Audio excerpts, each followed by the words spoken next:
Hi everyone, কেমন আছো তোমরা সবাই? চলে এসেছি আরও একটি নতুন ভিডিও নিয়ে। দুর্গাপুজোর তো আর মাত্র কয়েকদিনই আছে, কিচ্ছু এখনও শপিং হয়নি। আসলে চারিদিকে পরিস্থিতি এমন যে পুজোর শপিং করার যে আনন্দটা সেটাই আর নেই। আর কিছু শপিং করি চাই না করি, অষ্টমীর দিন সকালে অঞ্জলি দেওয়ার জন্য একটা শাড়ি কিন্তু দরকারি।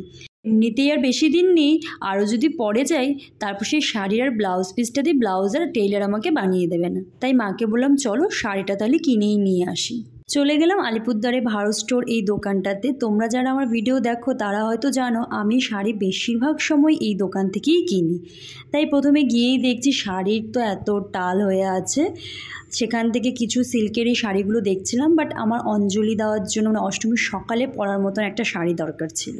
একটা সিম্পলের মধ্যে শাড়ি চাইছিলাম, কারণ যেহেতু সকালে পরবো সেই জন্য বেশি হেভি আমি চাইছিলাম না। তো কিছু শাড়ি এখানে পরপর দেখছিলাম। এই শাড়িটা মায়ের জন্য আমার খুব ভালো লাগছিলো। তারপর আরও কিছু মালবেরি সিল্ক, তারপর আরও কিছু শাড়ি আমি দেখছিলাম। আর এখানে প্রচুর কালেকশন ছিল, একটা করে দেখছিলাম সব। স্টিল আমার কিছু পছন্দ হচ্ছিল না। অনেকক্ষণ দেখার পর আমাকে এই শাড়িটা দেখালো, এটা আমার একটু ভালো লাগছিল। তারপর এর মধ্যে আরও কিছু কালার আমি দেখছিলাম, প্রত্যেকটা কালারই খুব সুন্দর ছিল, ইউনিক ছিল। তারপর এই শাড়িগুলো দেখছিলাম, এগুলো লাইট কালারের মধ্যে খুবই সুন্দর ছিল। আমি মাকে বলছিলাম মা দেখো তোমার কোনটা পছন্দ হয়। তো এইরকম ধরনের আরও অনেক কিছু দেখলাম। তারপর আমি আমার শাড়িটা পেয়ে গেলাম, সেটা এখন দেখাবো না, সেটা অষ্টমীর দিন পরলেই তোমরা দেখতে পাবে। এরপর এখান থেকে বেরিয়ে চলে গেলাম আরও একটি দোকানে, কারণ শুধু আমার শাড়িটাই হয়েছে, আরও মার জন্য দিদির জন্য শাড়ি নেওয়া বাকি ছিল। তারপর রঞ্জনা বন্দনা বলে এই দোকানটাতে এলাম। এই দোকানটাতে সেরকম কিছুই কালেকশন আমি দেখিনি।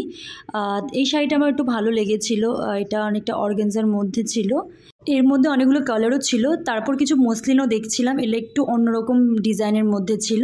তারপর অনেক দেখার পর একটা শাড়ি চুজ করে নিয়ে নিলাম। তারপর ওখান থেকে বেরিয়ে চলে গেলাম আরেকটা দোকানে।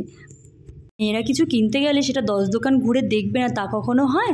তারপর চলে গেলাম কমল ভাণ্ডারে, সেখানে গিয়েও কিছু মসলিন আমাদেরকে দেখাচ্ছিল। জানি না এবারে হয়তো মসলিন কিছুটা ট্রেন্ডে আছে হয়তো। সবগুলো কালারই খুব সুন্দর ছিল, রেড কালারটাও খুব ভালো লাগছিল, তারপর এই স্কাই কালারটাও আমার খুব পছন্দ হয়েছিল। তারপর এখানে অনেকগুলো কালার দেখার পর আমরা চুজ করতে পারছিলাম যে কোনটা নেব। তারপর আরও কিছু শাড়ি দেখলাম, দেখে টেকে ওখান থেকে আমরা বেরিয়ে গেলাম। হসপিটাল মোড়ের সামনে এই দোকানটাতে খুব টেস্টি মোমো পাওয়া যায়, আমার তো ভীষণ ভালো লাগে। আমি চৌপতি গেলে এই দোকানটা থেকেই মোমো খাই, আর খুব রিজনেবল প্রাইস।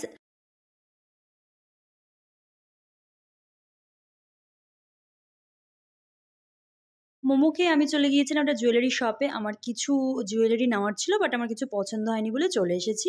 এরপর টোটোতে উঠে সোজা বাড়ির দিকে যাচ্ছি। কি কি কিনলাম সেগুলো তো সব পুজোর মধ্যে দেখতেই পারবে।